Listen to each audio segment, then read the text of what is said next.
Good afternoon, Mano, Amiga teachers. I'm sorry this is a little late. Today my reflection will be on fasting. So Lent is a time of fasting, and our local church here in Metro Manila has asked all Catholics to practice penance, prayer and fasting during all Fridays of Lent. So not just Ash Wednesday and Good Friday. And it's for the intention of all the coronavirus victims, as well as the doctors and nurses. So fasting is hard, diba? But I think if we understood the deep meaning behind what fasting is, it can become easier. So we can really be faithful to our fast this Lent. So I'm going to try and help you with this because it's hard for me as well. So during Lent, we usually give up something, right? Some penance or sacrifice, and usually our motivation for doing this is because really, as Catholics, we're expected to do that. We all struggle with our own fallen human nature, and we all know the areas of our souls that we really need to change in our hearts and what we can offer to Jesus. So fasting changes our inner life. So how does it change our inner life? So there will always be something in our lives that we want or we need, be it social media, YouTube videos, alcohol, comfort foods, procrastination, and so on. All we know is that we need that one thing that's going to make us happy. Deba, I think we all agree with this. Lent is a great opportunity to be reminded that I am made for freedom. We need to grow in self-mastery. So what is self-mastery? Think about this. If you were asked to do something by someone else and you could never ever say no, what would you be? You would be a slave to that person, Deba. Some of us live our lives never being able to say no to our own senses, appetites and desires. When we want something, we have to get it, or we have to do it straight away. Therefore, what does that make us? If I just can't say no, it makes me a slave to myself. Jesus came to set us free. And part of this freedom is to say no, not only to evil, but also to legitimate pleasures. To be able to say no to ourselves is an incredible gift and a grace because it means freedom. One way to grow in self-mastery is fasting. This ability to say, I'm hungry right now, but I do not have to give in to this legitimate pleasure. I am not a slave. I am set free. Fasting can transform me from within. So why do we give up things for Lent or fast? Some people give up chips, others social media, others chocolate, and these are all great things. But really, what is the goal here? The goal could be, it's more difficult, it slows me down, it's a little inconvenience that I can offer to Jesus. And these are all good motivations. But how does it really change me?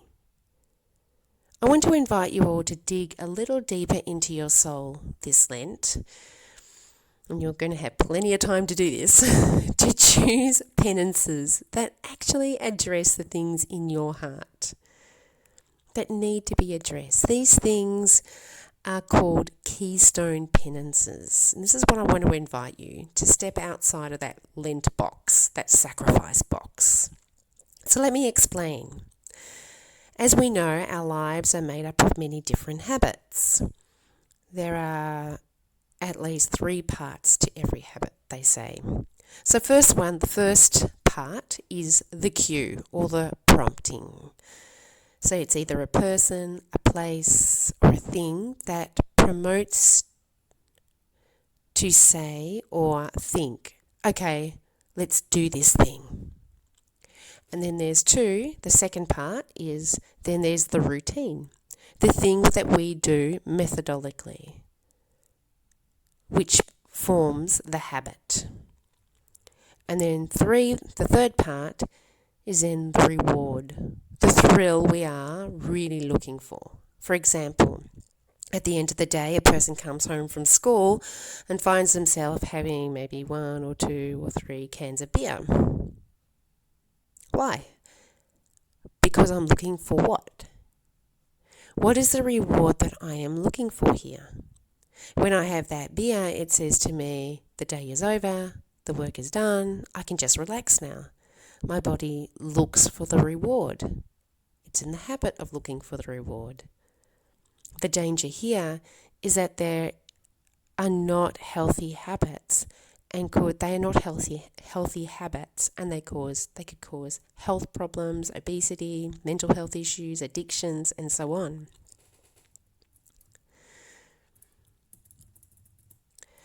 The above routine I described is not what I really want and need in my life. If I know this is the cue and this is the reward, then I can change my routine. And that can be the keystone penance. We can replace the beer with, say, maybe a hot chocolate, or a book.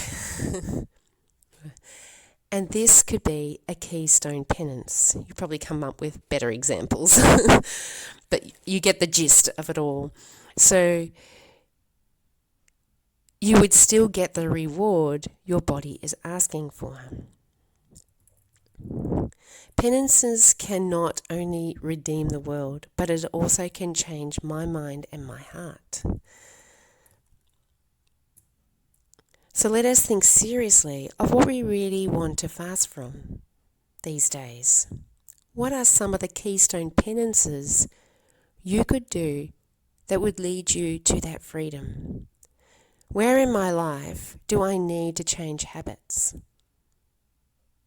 Once we know this area, I invite you to start now, to offer it for, the COVID-19 epidemic, to end that, to all the doctors and the nurses and the patients, and for all the lay faithful, all the people around the world.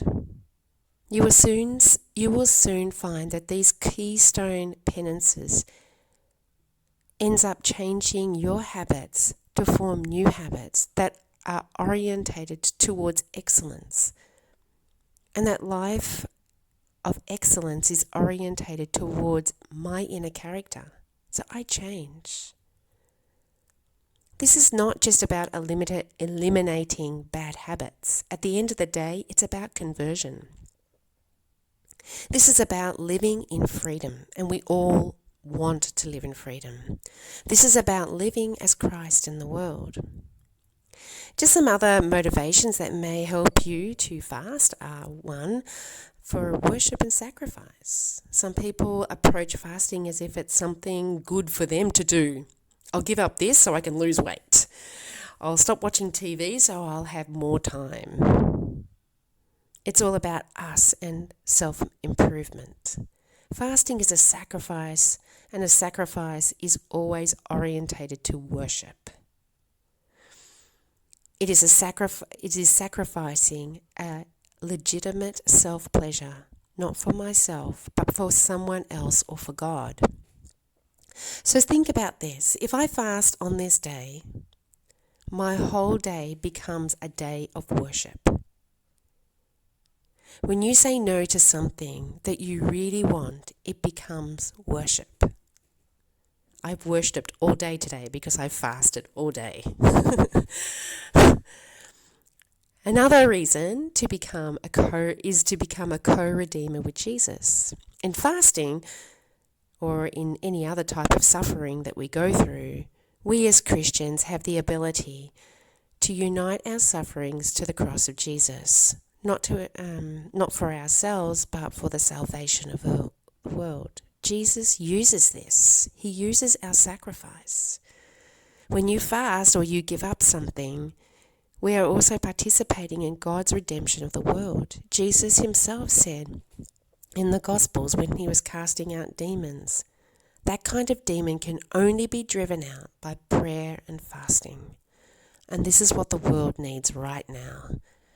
So thank you, dear teachers. I'm praying for you all. Again, I'm missing you all very, very much. So please pray for me, and hopefully we'll see each other soon. God bless.